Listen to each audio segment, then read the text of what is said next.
Assalamualaikum warahmatullahi wabarakatuh. Ya, selamat berjumpa kembali ya anak-anak dengan saya Pak Yayan Febri Atoro. Nah, pada kesempatan kali ini kita akan belajar bersama tentang aljabar. Nah, nanti kita akan mempelajari yang pertama adalah konsep aljabar. Kemudian kita belajar penjumlahan aljabar, lalu pengurangan aljabar. Kemudian kita belajar tentang perkalian aljabar, pembagian aljabar, dan soal cerita tentang aljabar. Oke, langsung aja kita belajar tentang aljabar ya. Nah, pada bab sebelumnya itu kan kita sudah mempelajari tentang bilangan ya.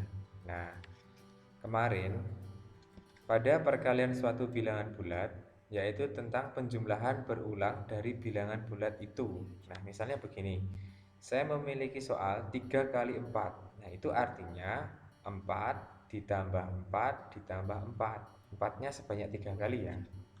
Nah, kemudian jika saya memiliki 6 pangkat 3, itu berarti 6 dikalikan 6, kemudian dikalikan 6.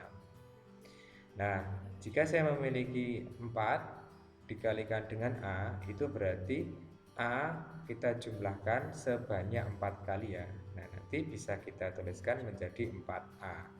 Nah, inilah nanti salah satu contoh dari bentuk aljabar. Nah, apa itu nanti aljabar? Oke, kita pelajari setelah ini.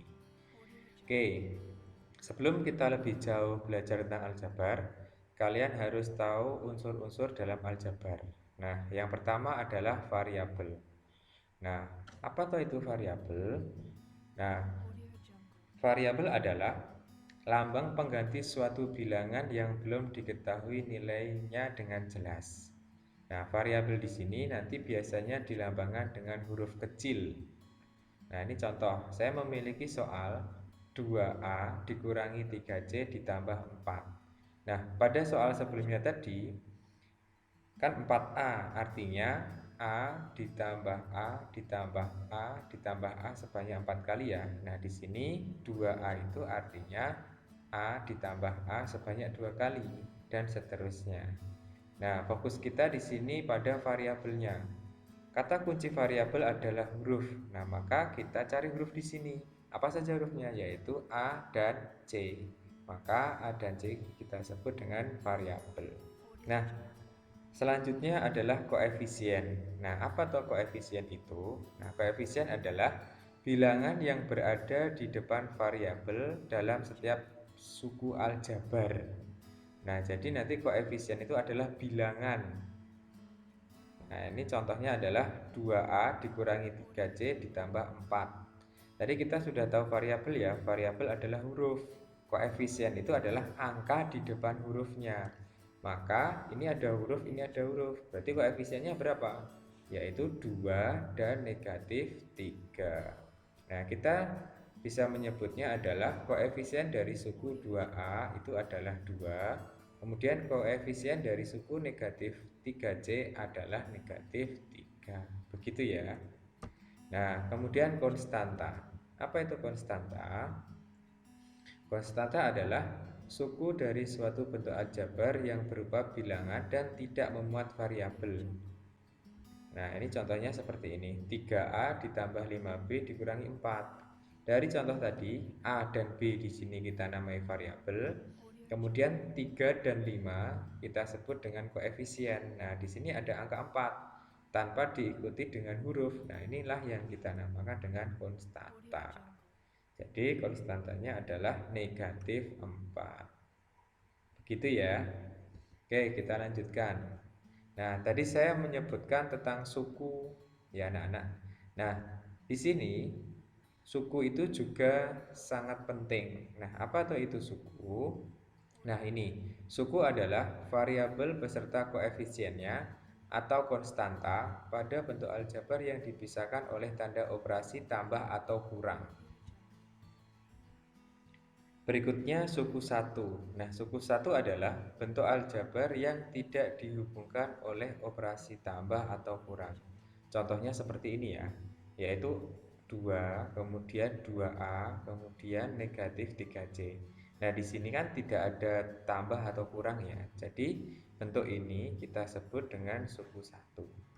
Nah, Kemudian ada suku 2. Suku 2 adalah bentuk aljabar yang dihubungkan oleh satu operasi tambah atau kurang. Ini contohnya. Nah, ini contohnya adalah 2 ditambah A. Nah, ini artinya ada dua suku, 1, 2. Atau 2A dikurangi 5. Ini ada dua suku, 2A dan negatif 5. Begitu ya anak-anak. Nah, berikutnya kita akan belajar yang namanya suku sejenis. Nah, apa tuh itu suku sejenis? Suku sejenis ini nanti sangat penting kita gunakan untuk soal penjumlahan ataupun pengurangan. Maka kita harus paham tentang suku sejenis ya. Nah, suku sejenis adalah suku-suku yang variabel dan pangkat variabelnya sama. Nih, saya memiliki contoh seperti ini. 2A ditambah 4B dikurangi 4B kuadrat ditambah 3A dikurangi 2B. Nah, dari bentuk ini nanti bisa kita cari mana suku sejenisnya. Ingat, suku sejenis tadi adalah variabel dengan atau pangkat variabelnya sama. Misalnya nih, di sini variabelnya A, ini B kuadrat, ini A, ini B. Nah, di sini variabelnya adalah A, B, A, B. Nah, kita cari variabel yang sama yaitu A, ini juga A. Nah, di sini kan tidak ada pangkatnya. Ini kita anggap pangkat 1. Nah, ini juga kita anggap pangkat 1. Artinya 2A dan 3A ini merupakan suku sejenis. Begitu ya. Nah, ini bisa kita tuliskan suku sejenisnya adalah 2A dan 3A. Kemudian 4B dan negatif 2B. Kenapa? Karena B di sini juga B. Nah, ini B kuadrat, kenapa tidak sejenis dengan B? Karena pangkatnya berbeda, gitu ya. Nah, kemudian suku tidak sejenis. Ini sudah sangat jelas. Suku tidak sejenis adalah suku-suku yang variabel dan pangkatnya tidak sama. Ini contohnya, saya memiliki bentuk 3A ditambah 5C dikurangi 4A dikurangi 2B ditambah 4. Nah, bisa kita sebutkan suku yang tidak sejenis. Nah, di sini saya memberi contoh. Misalnya 3A dan 5C ini merupakan suku tidak sejenis. Kenapa? Karena jelas A dan C hurufnya sudah berbeda. Atau saya mengambil 5C dan negatif 2B. Kenapa tidak sejenis? Karena di sini C, di sini B. Begitu ya. Nah, kemudian silahkan nanti ini ada soal latihan. Yang pertama, kalian nanti diminta menentukan suku, variabel, koefisien, dan konstanta dari bentuk ini. Kemudian nanti yang nomor 2 adalah kalian mencari suku-suku yang sejenis dari bentuk aljabar. Gitu ya. Oke, kita lanjutkan pada materi berikutnya. Nah, pada materi berikutnya kita akan belajar tentang operasi hitung bentuk aljabar. Yang pertama adalah penjumlahan bentuk aljabar. Nah, langkah-langkah dalam menyelesaikan penjumlahan bentuk aljabar ada beberapa langkah ya. Yang pertama adalah mengumpulkan atau mengelompokkan suku-suku yang sejenis. Nah, tadi masih ingat ya, suku sejenis apa? Yaitu suku yang variabel dan pangkatnya sama. Nah, kemudian setelah kita kelompokkan, kita sederhanakan hasil penjumlahan dari koefisiennya atau angkanya. Koefisien itu apa tadi? Angka di depan variabel. Itu ya. Nah, ini saya memiliki contoh. Sederhanakanlah bentuk 2A ditambah 5B ditambah A ditambah negatif 8B. Nah, bisa kita tuliskan suku yang sejenis. Mana? Kita lihat ini huruf A, B, A, B. Pangkatnya sama-sama 1. Berarti bisa kita kelompokkan A dengan A ya. Berarti kita tuliskan 2A ditambah A ditambah 5B ditambah negatif 8. Begitu ya. Nah, kemudian setelah kita kelompokkan ini, tinggal kita jumlahkan koefisiennya. Nah, di sini ada angka 2, di sini tidak ada angkanya. Jika tidak ada angkanya, itu kita anggap angka 1. Sehingga ini menjadi 2 ditambah 1. Nah, kemudian ini 5 ditambah negatif 8. Nah, kita peroleh bentuk ini dan tinggal kita jumlahkan saja. Nah, jawabannya adalah 3A dikurangi 2B. Gitu ya. Nah, kemudian